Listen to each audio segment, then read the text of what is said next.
Hey guys, John here. Here's a video that I should have made a long time ago because you guys ask me all the time what sort of string brand I use, what sort of string gauges I use. And so in this video, I'm going to talk about all the gauges that I use, give some tips perhaps, and yeah, talk about that stuff so that you can come back to this video and check out what the gauges are that I use and that I recommend. Now, first of all, these are my personal preferences, okay?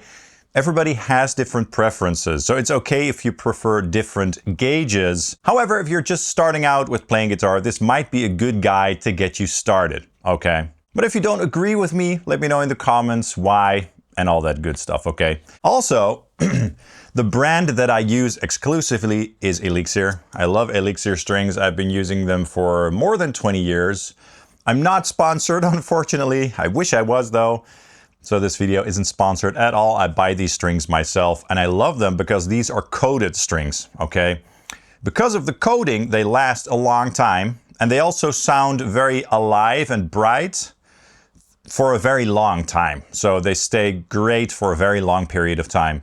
Some other brands that I've used in the past, years ago, like Ernie Ball, D'Addario and stuff, those just didn't last as long. And I think that also depends on how your body, produces sweat and corrosive fluids and stuff while you're playing, so it might vary from player to player, but these are just very consistent. They're a bit more expensive because of the coating and everything, but I love them so much. My strings feel smooth and sound great for a super long period of time, so that's why I use Elixir strings, okay? Now let's get started with the gauges, and let's start with standard tuning. So if your guitar, or my guitar, is tuned to standard E, or drop D. For me, that is the same, by the way, in terms of the gauges. So if I have a guitar, say in E, and I tune it down to drop E, I don't change the string to accommodate that lower tuning for that low string. I just keep the same set. Okay, I'm a simple guy.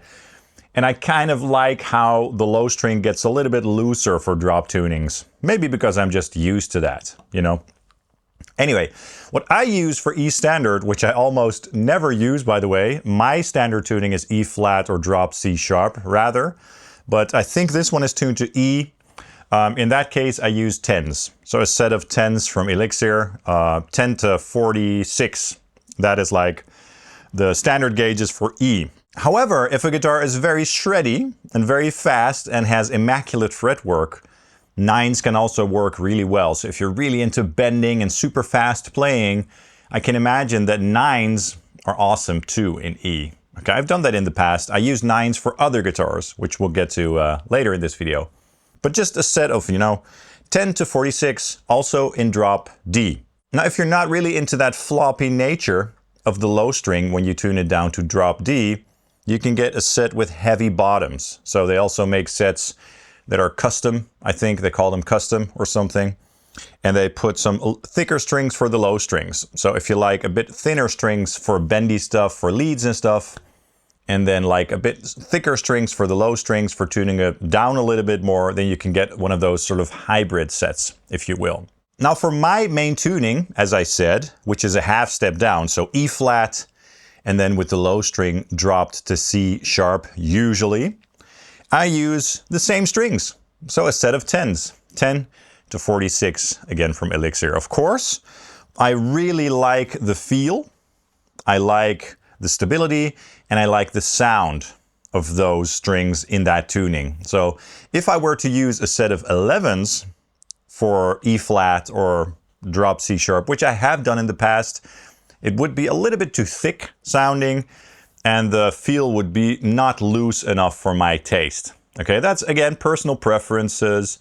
I know a lot of people who use a set of 11s when they tune one half step down. There's nothing wrong with that, but I prefer the loose feel and the bit more bright and spanky sound of the strings when they're a little bit thinner when you're tuning down, okay? So that's basically my main set of strings. A set of 10s for one half step down, and again, usually to drop C sharp, okay?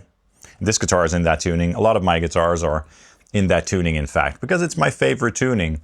When you tune down to drop C sharp, it gets nice and low without getting into baritone territory. So it's a little bit lower, sounds a little bit heavier, and I like that, Now, some of my guitars are tuned to drop C, which obviously is 1/2 step lower. So basically D standard or drop C. I like this one, for example. Now this guitar has a scale length of 25.5 inches. That's also something that we should talk about. Now when I tune to E flat or drop C sharp, for me it doesn't really matter whether the scale length is like Gibson scale, so 24.75, or Fender scale, so 25.5. I use the same gauges. Same goes for drop C. However, all the guitars that I have right now that are tuned to drop C do have the Fender scale length. It's a good sweet spot, I think, for that slightly lower tuning, and the extended scale length helps a little bit with the clarity and the tuning stability. Okay? So this one is tuned to drop C. Once again, nice and heavy. Heavy tuning for when I want to go a little bit lower and more girthy. Now for drop C or D standard, I use 11s. Okay? I know some other people, I think Leon Todd from his YouTube channel, I think, correct me if I'm wrong, Leon, but I think he uses a set of 10s for drop C. That's his preference. Works for him, right? For me, a set of 11s, that is my sweet spot. So again, Elixir 11s for drop C. I don't have any guitars in drop B. If I were to use a guitar in drop B, I would go to a set of 12s. Okay, so that's what I would use for that. But when we get into the B territory, you either get into 7-string territory in terms of how low you can get, or baritone territory, right? Now, I don't have any 7 strings currently that have a standard scale. So say 25.5, like a lot of standard Ibanez 7 strings, right?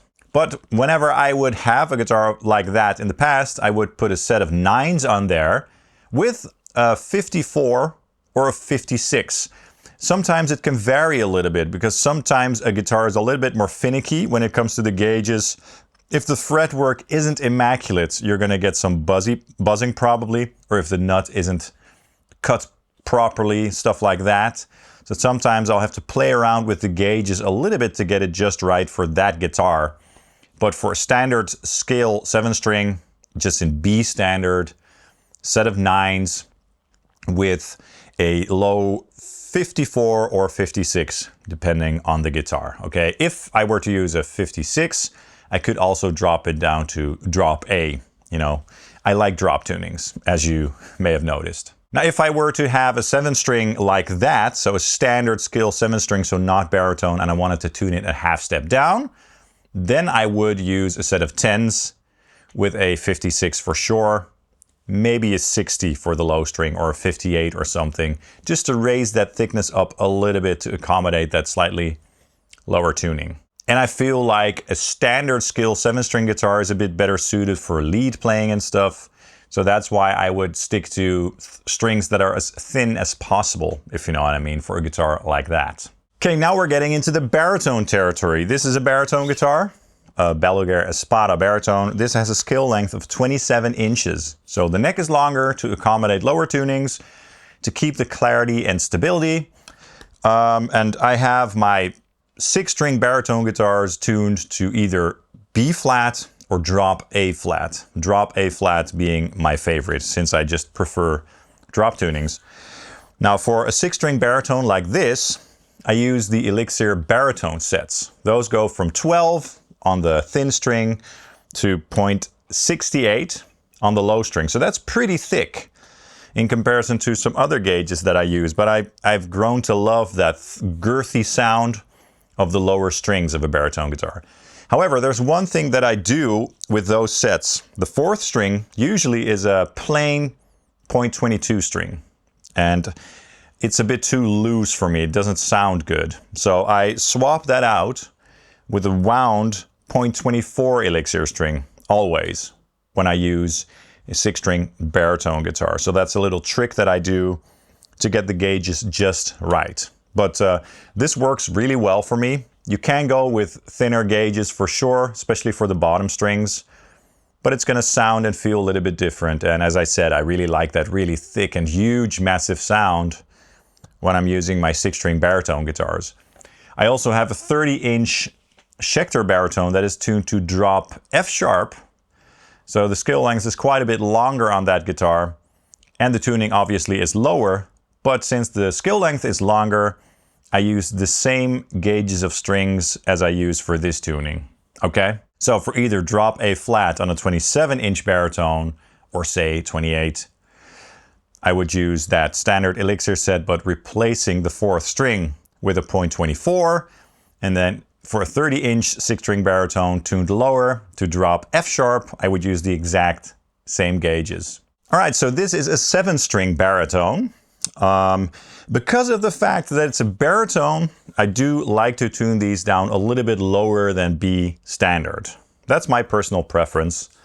So my standard tuning for a 7-string baritone, so all my 7-string baritones, and I have a few, are all tuned to the same tuning, which is drop A flat or B standard. So what I like to do usually is put a set of 10s on there. So a standard set of Elixir 10s, so from 10 to 46. And then for the low string, I use a 0.68. So that's the same gauge as I'm using for the 6-string baritone set. But the other strings have a bit of different gauges going on than that baritone 6-string set, right? So there's a little bit more bendability on the 7-string baritone sets that I use. This one is 27 inches, which most of them are. I also have a 7-string baritone, the Schecter KM7 Mark III EX. It's a little bit longer, it's 1 inch longer. I use 9s with the same low string on that guitar, right? I think. Sometimes I swap them out. So sometimes when I feel like a guitar would sound really good with a slightly more spanky sound, I would use a set of 9s if the skill length is longer. And sometimes when I try that, I'm like, yeah, it's a little bit too plinky. I need a little bit more girth in the strings. Then I will go with a set of 10s.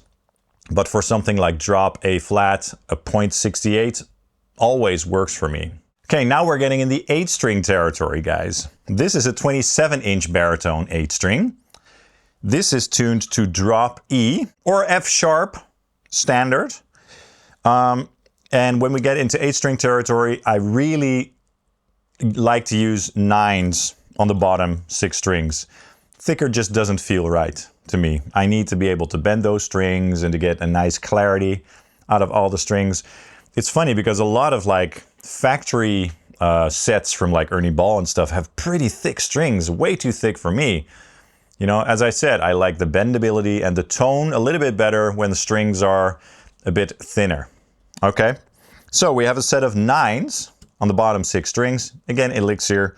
Then I put on a 27-inch baritone like this for the low B, I either use a 0.54, which is my default, sometimes a 0.56 depending on the guitar, but this one has a 0.54.